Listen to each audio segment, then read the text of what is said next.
Joining us now in the studio to discuss an assortment of developments is Foreign Policy Fellow at the Jerusalem Center for Public Affairs and Secretary General of the World Jewish Congress, Dan Diker. Dan, thanks for coming in. Thanks for having me.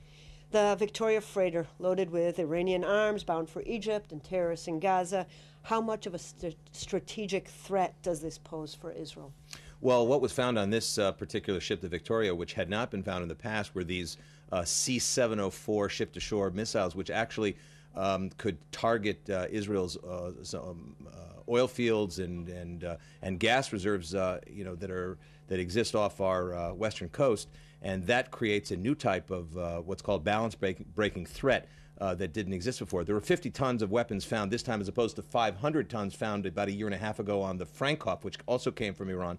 One has to remember in the final analysis that this is a continuing act in Iran's proxy war against Israel. This is not the beginning of something. It's just a continuation of a declared war that the Islamic Republic of Iran has made against the state of Israel. And I think it's very clear as to why Israel has to have this legal blockade off the Gaza coast in order to stop these weapon ships that could strategically threaten the state of Israel.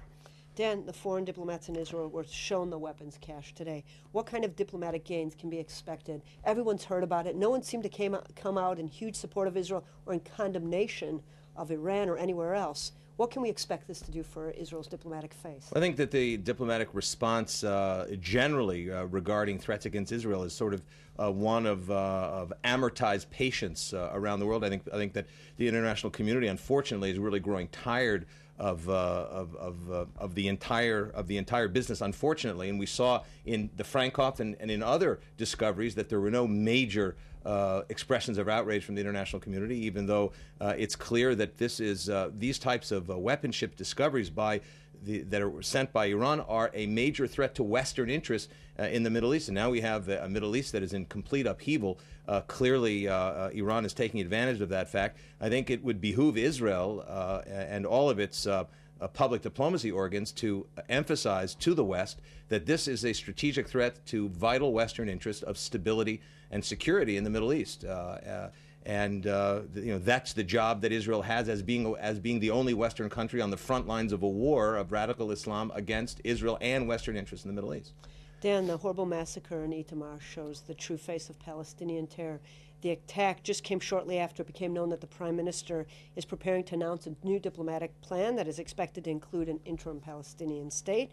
If you were advising the Prime Minister, would you suggest that he hold back on announcing his plan now? Well, that's a pretty big question, advising the Prime Minister. I mean, clearly, this barbaric attack that has been seen by millions of people all over the world because of the graphic photos that were issued through the media would certainly raise a question as if now is the time to advance a diplomatic program by Israel with more concessions. The major problem is that the United States and other Western countries are still seeing the Palestinian-Israeli conflict as being the main driver or a main driver of Muslim rage in the Middle East.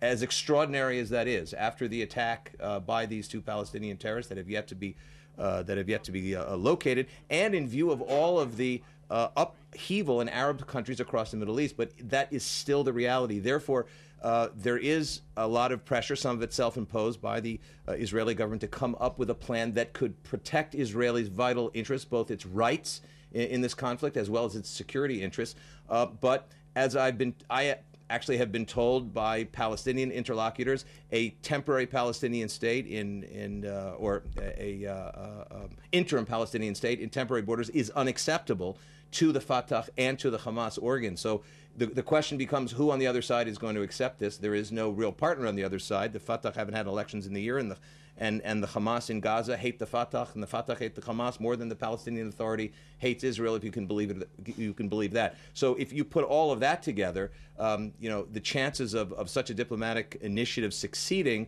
I think that the circumstances speak for themselves. Nonetheless, Israel is under pressure to forward its own diplomatic plan in order to stave off international pressure against Israel. Dan Diker, Secretary General of the World Jewish Congress. That was great to have you sitting next to me again. Thank you. Thank you.